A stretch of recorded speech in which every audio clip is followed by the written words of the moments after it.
all the Trumpists and the advocates for tariffs are acknowledging the pain, but somehow there's magic at the end of this tunnel from their perspective. I don't even understand the argument. Do you understand what, like, steelman this? Like, what are they thinking happens once we get through the disruption of tariffs?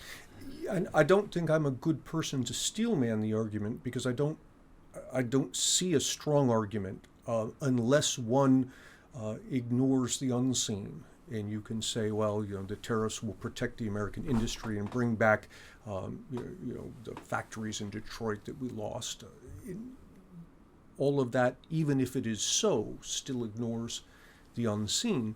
I think it makes another, perhaps, error in that we have this fixation on goods versus services, that somehow manufactured goods are a better thing for the economy than intangible services are.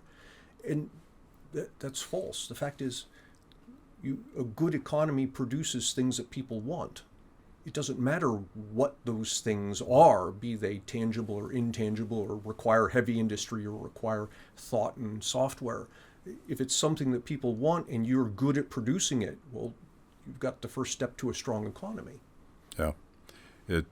You tweeted about this recently, that our greatest export is a mindset. It's the entrepreneurial mindset.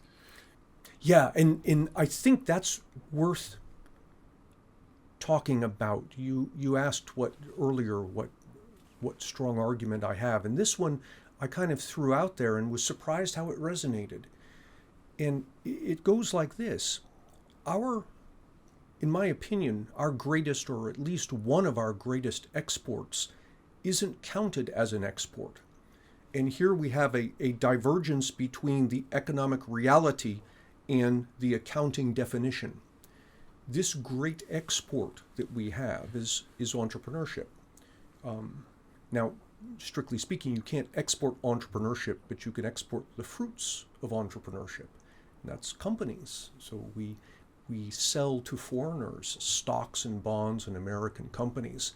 And in so doing, we're exporting our entrepreneurial talent. It's one of the things we're really good at. Now, that doesn't show up on the list of exports. In fact, the way it shows up is, oddly, in a trade deficit. That is, we buy more things from foreigners than they buy from us, and they end up with all these U.S. dollars. And what do they do with the U.S. dollars? One of the big things they do is they buy the American companies. They buy the stocks, the bonds, they invest in new companies. And critics will look at that and say, well, hang on, you do that, and that's a recipe for the foreigners owning all the American companies down the road. To which I respond, no, we make more. That's what we do. Go ahead and sell all the ones we have. We'll make more. It's like arguing that if we sell all our soybeans to China, we'll have no more soybeans. So we'll grow more next season. And so too with the companies. And someone who might look askance at that, I would challenge to write down the 5 biggest companies you can think of, just off the top of your head. And I guarantee you, if we took those top 5 companies of a bunch of people, 90% of them would be companies like Tesla, Microsoft, NVIDIA, Apple, Amazon, Google, companies that were all founded in the past 30 years, 35 years. They didn't exist before that. We made them. And 35 years from now, there'll be another set of 5 companies that are, by the way, in total worth about $15 trillion that don't exist now. We make companies. It's what we do. And our trade deficit is, in very large part, exporting those companies.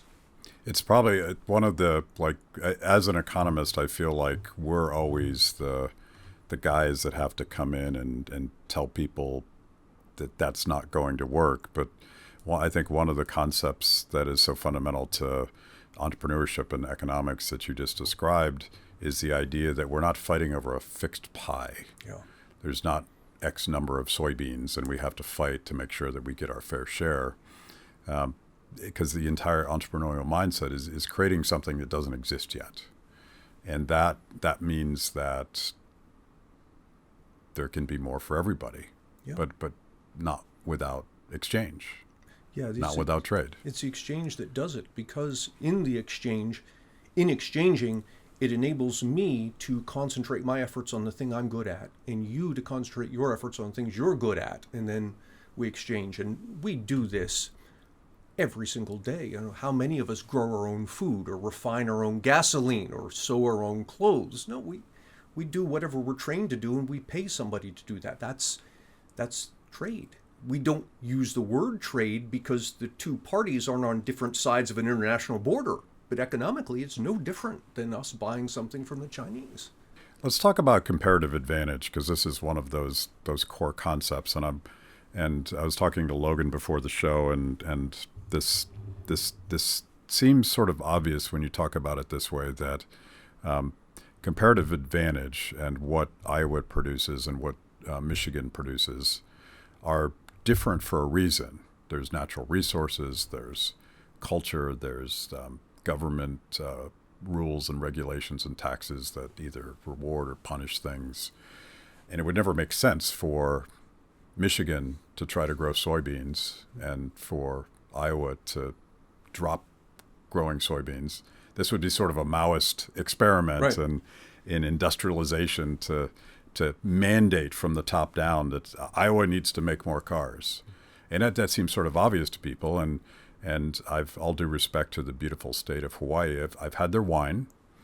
It's not good. Mm-hmm. It's not good. And it never will be good for a lot of reasons that have nothing to do with rules and regulations or taxes. It's just that the terrain and their natural resources don't allow for that thing. So I would hate for California to be forced to import Hawaiian wine to make sure that there wasn't a trade deficit. But when you add Canada to the mix, suddenly it's fundamentally different. Well, they're Canadians, and Right. and they can't get more they can't export more of our stuff here. Somehow that's wrong. Yeah, all you have done is drawn a line on a map and said that somehow the economic reality changes. It doesn't. It's the same economic reality. In fact, we can go the direction you're going and say, okay, let's assume for the moment tariffs are a good idea, that it's good that we don't buy from foreigners. Okay, if that's true, then maybe it's true that Virginians also should not be buying from people in Maryland or people in North Carolina. The same economics applies. And if that's true, maybe the people in my hometown shouldn't be buying from the next town over.